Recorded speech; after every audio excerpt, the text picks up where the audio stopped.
topic, that is pattern matching.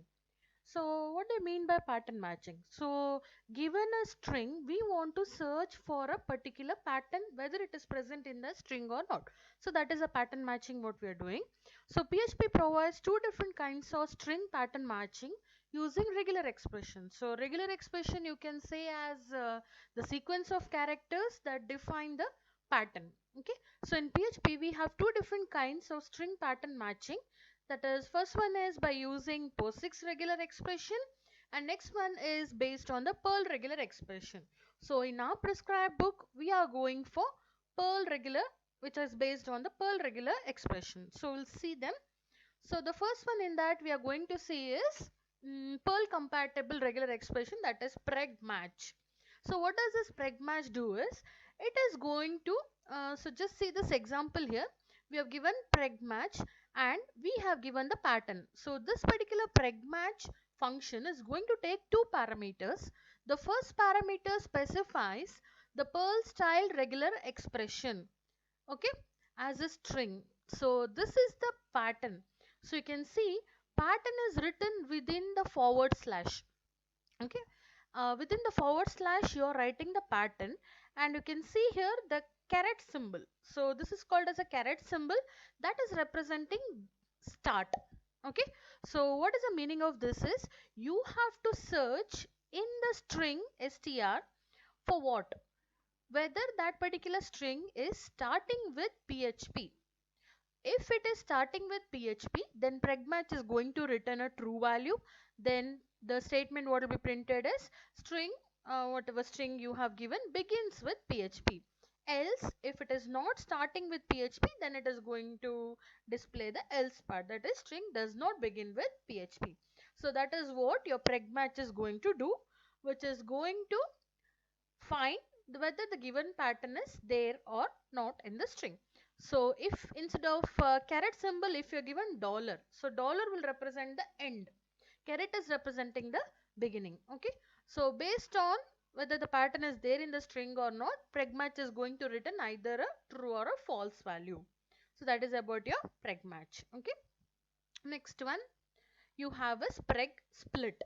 So what does this preg split do? So function takes two parameters, that is a Perl style pattern and the string to be split. So you can see here we have preg split and you have a Perl style pattern. So which is a pattern now? So as said in the previous slide, pattern is written within the forward slash. Okay, so this you can say as a delimiter, which is that separator here, that is colon. Okay, so based on this pattern, we are going to split our string. This function splits the string into an array. So what is a return type of preg split? It is going to return an array, okay, into an array of string based on the pattern describing the separator. So which is a separator or which is a pattern here, that is colon. So based on this colon, we are going to split our string, okay. So according to that, the first element will be apple, next one will be orange, and next element will be banana, which will be stored in an array called as fruits, okay. Here the written type is an array, so our array name is fruits, which is having the elements as apple as a first element, orange as a next element, and banana as a next one. So that is about your preg split, okay. Similarly, you have preg replace also, but that is not given in our textbook, so we are not going to see that. So this is about the function that we have under pattern matching. We have an example program. We'll just see that program. So here, this is our program which is associated with pattern matching. So what is this program is? You are giving a string, okay? So what is the string we have given here?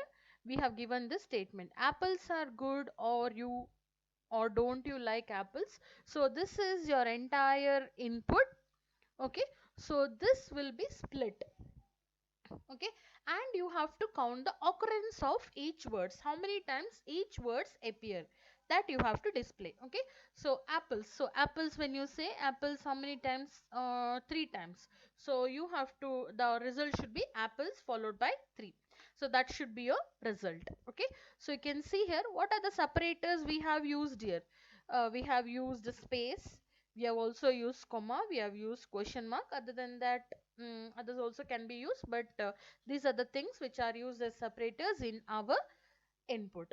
Okay, so this particular input is sent to the function called as splitter. So you're passing this input to the function splitter. So what does the splitter function do? So it is going to take the string as the parameter.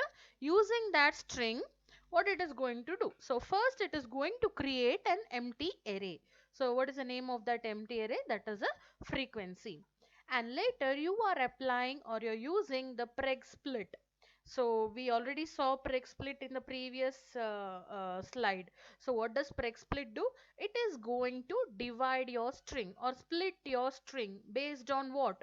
Based on the separator what you have given. So that you have given in the regular expression here. So you can see here within this forward slash you have given the regular expression. So what is this regular expression? You have given a character class which can consist of slashes is nothing but white space or tab. It can also have a full stop, you can have comma, you can have question mark, plus. Plus is indicating one or more occurrence.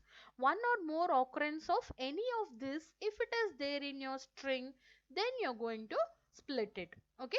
So according to that, how it is splitting? So slashes we have written, that is nothing but space, right?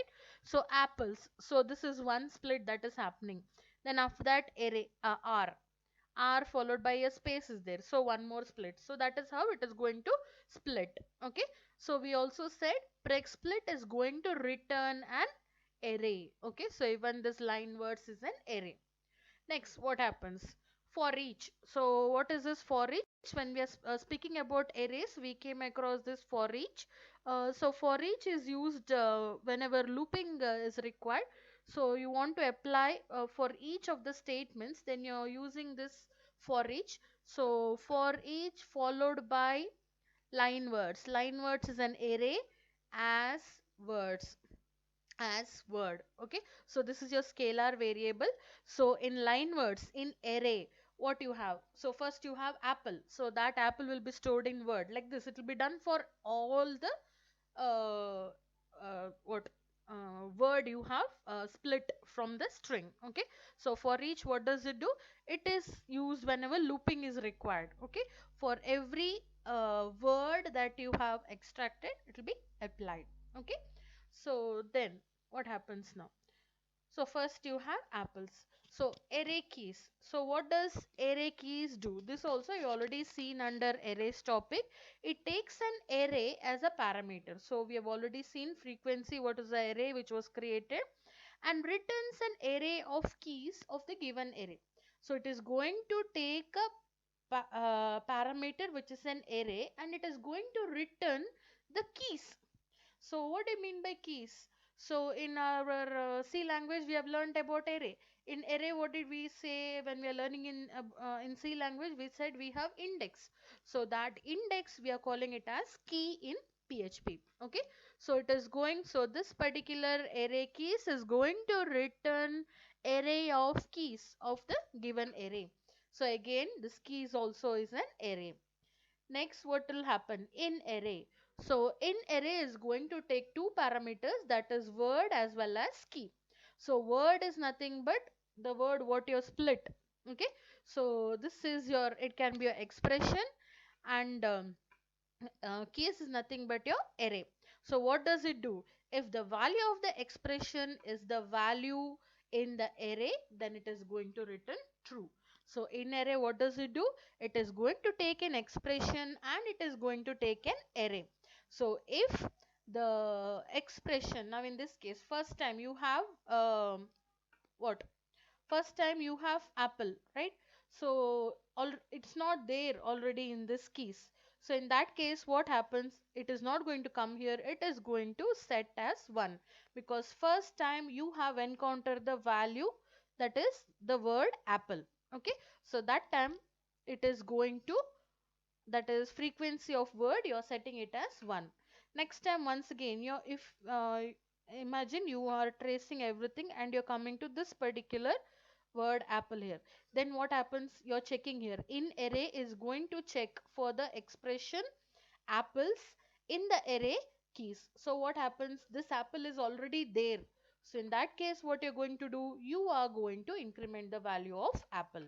Okay, so this is what happens, and it is going to check for all the values. So then after that, it is going to return the frequency. So for each of the word, the frequency value will be written. Okay, so first time it will be 1, and next time, now again you check for r. So first time it will be 1 because it is not there. Okay, next good, initially it will be 1, or it is 1, u it is 1. Next you check for or. What happens? Or once it's already there in this key, so that time what happens? It is going to increment the value of or. Okay, then don't will be set to 1. U was already there once, so what happens? In array is going to tell that this particular u is already there, or expression is already there, then it is going to return a value true.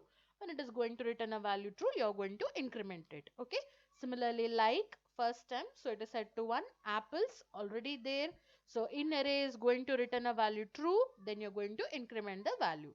Similarly, or increment, then maybe first time, so it is set to 1.